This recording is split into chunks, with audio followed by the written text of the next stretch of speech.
इस वीडियो में हम आपको बॉलीवुड में हुए एक डबल मर्डर केस के बारे में बताने जा रहे हैं। 1992 में काजोल के साथ बॉलीवुड डेब्यू करने वाले एक्टर कमल सदाना मशहूर एक्ट्रेस सईदा खान और प्रोड्यूसर ब्रज सदाना के बेटे हैं और ये कहानी वहीं से शुरू होती है।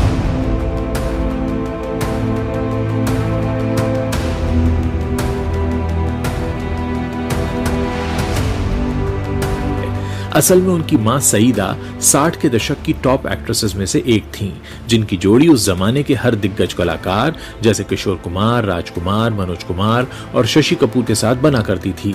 ये जो डबल मर्डर केस है, ये इन्हीं के परिवार से जुड़ा हुआ है। महज 11 साल की उम्र में फिल्मों में आई सईदा की मां एक डांसर थीं। फिल्मों में जितनी तेजी से उन्हें कामयाबी मिली, उतनी ही तेजी से बदलते दौर ने उन्हें बर्बाद भी कर दिया। मजबूरी में सईदा ने प्रोड्यूसर ब्रज सदाना से शादी कर ली। इस शादी से उन्हें 2 बच्चे हुए, बेटा कमल सदाना और बेटी नम्रता। कुछ सालों में ही सईदा और उनके पति के झगड़े बेइंतहा बढ़ने लगे। हर लड़ाई में वो अपनी लाइसेंस गन निकालकर उन्हें धमकाया करते थे। शादी के बाद फिल्म इंडस्ट्री छोड़ चुकी सईदा सालों बाद तब सुर्खियों में आई जब लोगों को ये पता चला कि उनके पति ने उनकी और उनकी बेटी की गोली मारकर हत्या कर दी, वो भी अपने बेटे कमल सदाना के 20वें जन्मदिन के जश्न के बीचों बीच। तारीख थी 21 अक्टूबर 1990। सईदा खान और ब्रज सदाना के बेटे कमल सदाना का 20th बर्थडे था। घर में उस रोज एक बर्थडे पार्टी रखी गई थी जिसमें कमल के दोस्त आने वाले थे। सुबह जब कमल सदाना सोकर उठे तो देखा हर रोज की तरह उनके माँ बाप का एक जोरदार झगड़ा चल रहा है। शाम तक यही सब चलता रहा।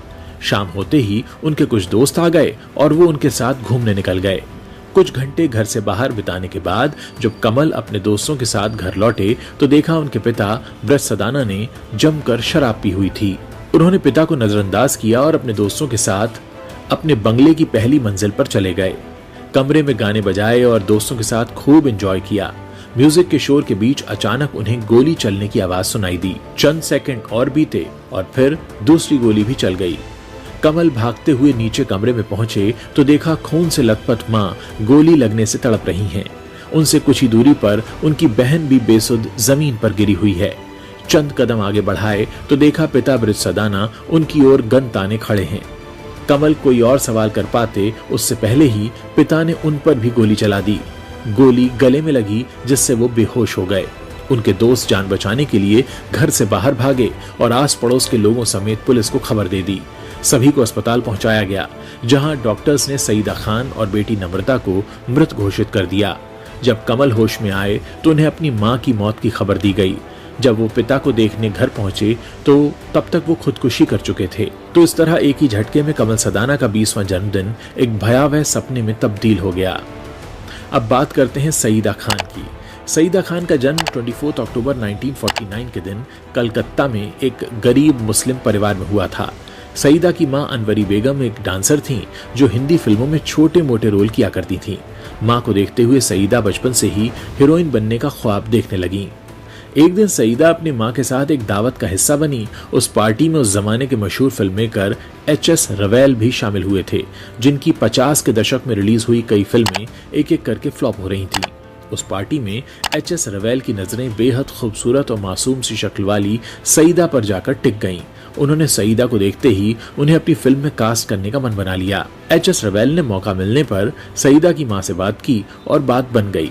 सईदा को फिल्म कांच की गुड़िया में कास्ट कर लिया गया, जिसमें उनके हीरो 25 साल के मनोज कुमार बने। कुछ दिक्कतों के चलते सईदा की पहली फिल्म कांच की गुड़िया बनने में देरी हो गई और उन्हें इसी बीच दूसरी फिल्म अपना हाथ जगन्नाथ में काम मिल गया।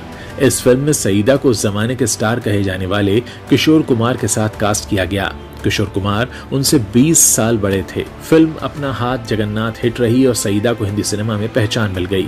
इसी साल उनकी फिल्म हनीमून भी रिलीज हुई, जिसमें वो मनोज कुमार के साथ दिखाई दी। अगले साल दोनों फिल्म कांच की गुड़िया में दिखे। इस फिल्म के ज्यादातर गाने काफी हिट रहे। ये वही फिल्म थी जिससे मनोज कुमार को स्टारडम हासिल हुआ। शुरुआती 2 फिल्मों से ही सईदा खान ने हिंदी सिनेमा में वो मजबूत पकड़ बनाई कि उन्हें उस जमाने के मशहूर कलाकारों राजकुमार, फिरोज खान, शशि कपूर और प्रदीप कुमार के साथ काम करने का मौका मिलने लगा। 60 के दशक के अंत में वैजंती माला, वहीदा रहमान और ऐसी कई बड़ी और नई हीरोइनें हिंदी सिनेमा में अपनी जगह बना रही थीं, जो क्लासिकल डांस में भी माहिर थीं। ऐसे समय में सईदा खान का चार्म खत्म होने लगा। एक समय ऐसा भी आया जब उन्हें हिंदी सिनेमा में काम मिलना लगभग बंद हो गया। सईदा पर अपनी माँ और बहन की जिम्मेदारी थी। जब फिल्मों से आने वाला पैसा मिलना बंद हुआ तो परिवार को आर्थिक तंगी का सामना करना पड़ा। जब कोई रास्ता नहीं बचा तो सईदा ने घर खर्च चलाने के लिए बी ग्रेड फिल्मों में काम करना शुरू कर दिया। कुछ फिल्मी इतिहासकारों का मानना यह भी रहा कि जब फिल्मी गलियारों में बात फैली कि उनकी मां अनवरी एक डांसर थी तो लोगों ने उन्हें अच्छे रोल देना बंद कर दिया। बी ग्रेड फिल्मों में काम करते हुए सईदा की आखिरी फिल्म 1968 में आई वासना थी, जिसमें वो एक्टर राजकुमार को रिझाने वाली चमेली बाई के साइड रोल में दिखाई दी। 1968 की फिल्म वासना के बाद सईदा खान ने बी ग्रेड फिल्मों और रोल से तौबा कर ली। जब उन पर आर्थिक संकट आया तो उस दौर के प्रोड्यूसर ब्रज सदाना ने उनकी काफी मदद की। वो सईदा की घर चलाने में मदद करने के साथ साथ अपनी फिल्मों में उन्हें काम भी दिलवाया करते थे। सईदा खान की मदद करने के बदले एक दिन प्रोड्यूसर ब्रज सदाना ने उन्हें शादी के लिए प्रपोज किया। हालात से हार चुकी सईदा ने ब्रज सदाना को ये कहते हुए इनकार कर दिया कि उनके ऊपर माँ और बहन की जिम्मेदारी है, ऐसे में वो कभी शादी नहीं करेंगी। ब्रज उन्हें इस कदर पसंद करते थे कि उन्होंने आश्वासन दिया कि शादी के बाद वो उनके परिवार की जिम्मेदारी उठाएंगे। आखिरकार सईदा मान गईं और उन्होंने 60 के दशक के आखिर में ब्रज सदाना से शादी कर ली। उन्होंने 1970 में बेटे कमल सदाना को जन्म दिया, जिसके बाद उनके घर एक बेटी का जन्म हुआ जिसका नाम नम्रता रखा गया। शादी के बाद सईदा खान ने फिल्म इंडस्ट्री से दूरी बना ली और एक पारिवारिक जीवन जीने लगी। सईदा अपने परिवार के साथ बांद्रा इलाके की 28th रोड के जल कमल बंगले में रहती थीं, जबकि ब्रज सदाना ने उनकी मां और बहन शगुफ्ता को कार्टर रोड के घर में रखा था। सईदा खान अपनी बहन शगुफ्ता से बेहद प्यार करती थीं। दोनों की उम्र में बड़ा फासला था और देखने में भी दोनों काफी हद तक एक जैसी दिखती थीं। उस समय खबरें आईं कि सईदा की मां अनवरी बेगम ने शगुफ्ता को गोद लिया था, लेकिन इस बात से सईदा के पति ब्रज सदाना के जहन में शक पैदा हो गया। ब्रज सदाना को लगता था कि शगुफ्ता सईदा की ही नाजायज बेटी हैं, जिसे वो दुनिया के सामने बहन बनाकर रखती हैं। ब्रज सदाना का ये शक इतना बढ़ने लगा कि घर में आए दिन 80 का दशक ब्रज सदाना के लिए बेहद तनावपूर्ण साबित हुआ। उनकी बनाई ज्यादातर फिल्में बॉक्स ऑफिस पर बुरी तरह फ्लॉप रहीं। करियर की ढलान पर वो शराब के आदी हो गए। जब भी ब्रज सदाना शराब पीते थे तब घर में झगड़ा होना तय था। कई बार तो उन्होंने सईदा पर हाथ भी उठाया था। ब्रज ने अपनी फिल्मी पार्टियों में सईदा के साथ बदसलूकी की थी, जिसके चश्मदीद कई करीबी लोग रहे। ब्रज सदाना हमेशा अपने साथ एक लाइसेंस वाली गन रखा करते थे। जब भी उनका झगड़ा होता था वो गन निकालकर सईदा को मारने की धमकी दिया करते थे। 1978 की बात है। एक दिन सईदा का अपने पति से जोरदार झगड़ा हुआ और हमेशा की तरह गुस्से में सईदा घर छोड़कर अपने 8 साल के बेटे कमल सदाना के साथ कार्टर रोड स्थित घर पहुंच गईं। गुस्से में ब्रज सदाना उनके पीछे पीछे पहुंच गए। जब सईदा ने दरवाजा खोलने से साफ इनकार कर दिया तो ब्रज गार्ड को धमकाने लगे। जब गार्ड ने उन्हें रोकना चाहा तो उन्होंने जेब में रखी गन निकालकर हवाई फायर कर दिया। सईदा खान एक्ट्रेस नरगिस दत्त की करीबी दोस्त थीं, जो उस समय राजनीति में कदम रख चुकी थीं। जब सईदा ने नरगिस से मदद मांगी तो अपने पावर का इस्तेमाल करके उन्होंने ब्रज सदाना की गन जब्त करवा दी। गन जाने से सईदा को राहत तो जरूर मिली, लेकिन जब प्रोड्यूसर्स को अंडरवर्ल्ड की धमकियां मिलने लगी तो मौके का फायदा उठाकर ब्रज सदाना ने फिर से गन खरीद ली। ये किस्सा सईदा के बेटे और एक्टर कमल सदाना ने टाइम्स ऑफ इंडिया को दिए एक इंटरव्यू में बताया था। दोनों के बीच लगातार झगड़े बढ़ने लगे और 21 अक्टूबर 1990 के दिन ब्रज सदाना ने उनकी हत्या कर दी। सईदा खान के बेटे कमल सदाना 16 साल की उम्र से ही पिता के असिस्टेंट बनकर फिल्मों में काम कर रहे थे।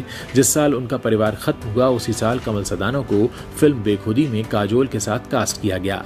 काजोल और सदाना ने फिल्म बेखुदी से बॉलीवुड डेब्यू किया। कमल से पहले ये फिल्म सैफ अली खान को दी गई थी। हालांकि उनके अनप्रोफेशनल रवैये के चलते उन्हें हटाकर कमल को कास्ट किया गया था। ये फिल्म उनकी मां की मौत के 2 साल बाद 1992 में रिलीज हुई। आगे कमल रंग, फौज, बाली उमर को सलाम और हम सब चोर हैं जैसी कई फिल्मों का हिस्सा रहे। हालांकि उन्हें कभी फिल्मों में कामयाबी नहीं मिली। साल 2005 में कमल ने बतौर डायरेक्टर फिल्म तरकश से करियर की दूसरी पारी शुरू की, लेकिन ये फिल्म भी कोई खास कमाल नहीं दिखा सकी। साल 2007 में उन्होंने अपने पिता ब्रज सदाना की फिल्म विक्टोरिया नंबर 203 की रीमेक प्रोड्यूस की थी, जिसमें जिमी शेरगिल, अनुपम खेर, ओम पुरी, प्रीति जंगियानी ये सब लीड रोल में थे। साल 2007 की फिल्म विक्टोरिया नंबर 203 के 15 साल बाद कमल ने फिल्म सलाम वेंकी से एक्टिंग में कमबैक किया था। आखिरी बार वो फिल्म पिप्पा में सैम मानेकशॉ के रोल में दिखाई दिए थे। 20वें जन्मदिन पर हुई मां सईदा की मौत के बाद कमल ने कभी अपना जन्मदिन नहीं मनाया। कमल सदाना ने मेकअप आर्टिस्ट लीजा जॉन से शादी की है, जिससे उन्हें 2 बच्चे हैं। उन्होंने अपनी बेटी का नाम दिवंगत बहन के नाम पर नम्रता रखा है। तो ये है बॉलीवुड की वो डबल मर्डर की स्टोरी, जिसके बारे में 90 के दशक में काफ़ी बातें होती थी, लेकिन लोग अब इस कहानी को भूल चुके हैं। अगर आपको ये वीडियो अच्छा लगा हो तो इसे अपने दोस्तों के साथ शेयर करना मत भूलिएगा।